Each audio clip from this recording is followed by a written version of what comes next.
what happened with my radiator install.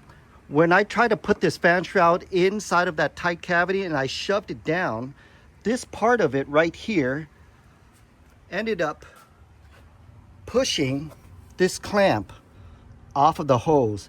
So this clamp, the handle part of it, was over here. It's because it was easier to get to when I put my pliers on.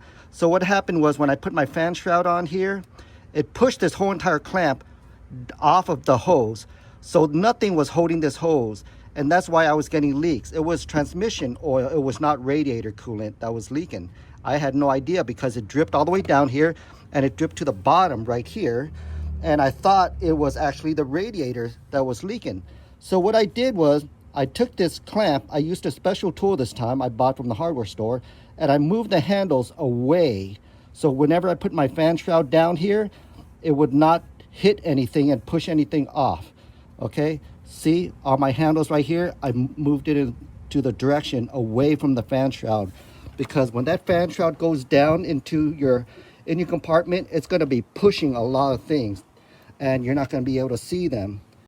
So I ended up buying this tool right here. I'm going to send you guys the link right below, and I decided to put all my OEM clamps back on all my hoses. Okay, and there's a reason why. These are pressure clamps and they don't get loose over time, just like the worm gear. I'm going to show you how to use this thing. So there is this contraption at the end right here. It's got two steps right there, and all you have to do is hold this down, push it down, and these two steps clamp together. So if you take your OEM clamp right here and you put it over the clamp handles just like that, and if I tighten this, what it does is it stays tightened because it has a locking mechanism. So now that I can move this in any position or orientation I want, see that? And if I want to let go, all I have to do is release this locking mechanism right here, and it'll take my contraption off right here. See that? And this fits on your small transmission cooler lines also. Great product. I'm going to go ahead and send you guys the link at the bottom. I'm going to go ahead and put my radiator shroud back on. Well, there you guys have it. A very expensive lessons learned. I pulled everything off thinking it was the radiator, but in fact it wasn't the radiator, and it wasn't the worm gear clamp that failed. It was actually the OEM clamp on the transmission cooler line. And a lot of you guys are probably saying, well, those clamps go on pretty tight. There's no way it could have slid off. Well, what you guys don't know is when I tried to put that clamp back on dry, it was very tough to try to wiggle that clamp back onto the hose, because when you put that hose back onto a tube, that hose expands over the metal tube, over your transmission lines. So in order for me to slide it on more easily, I took a little bit of old coolant and I used it as lube over the tube so I could slide the hose over the tube.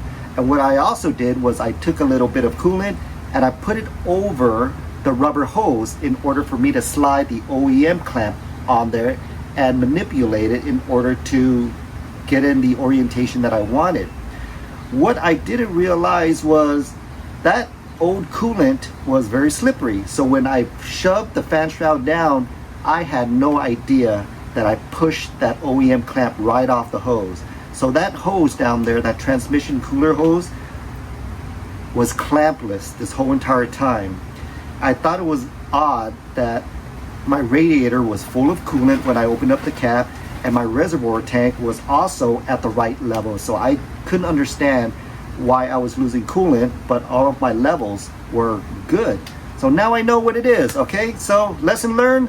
$13 OEM clamps that I had to go purchase at the Lexus dealer. I bought 4 of them to do the upper and the lower radiator hose, not because the worm gears failed, it's because I threw away the OEM clamps the last time I did the radiator change. I had no idea that I would have to go back and buy them all over again. I just decided to go put the OEM clamps back on, even though the worm gear clamps did work. I decided to put the OEM clamps back on and utilize the special tool that somebody recommended to me on Instagram.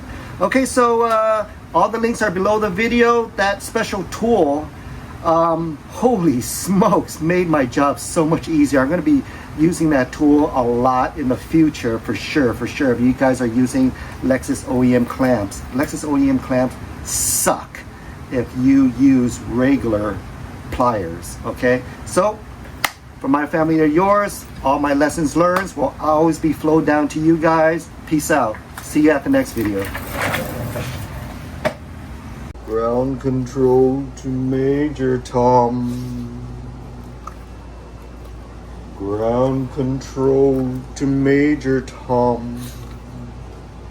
Take your protein pills and put your helmet on.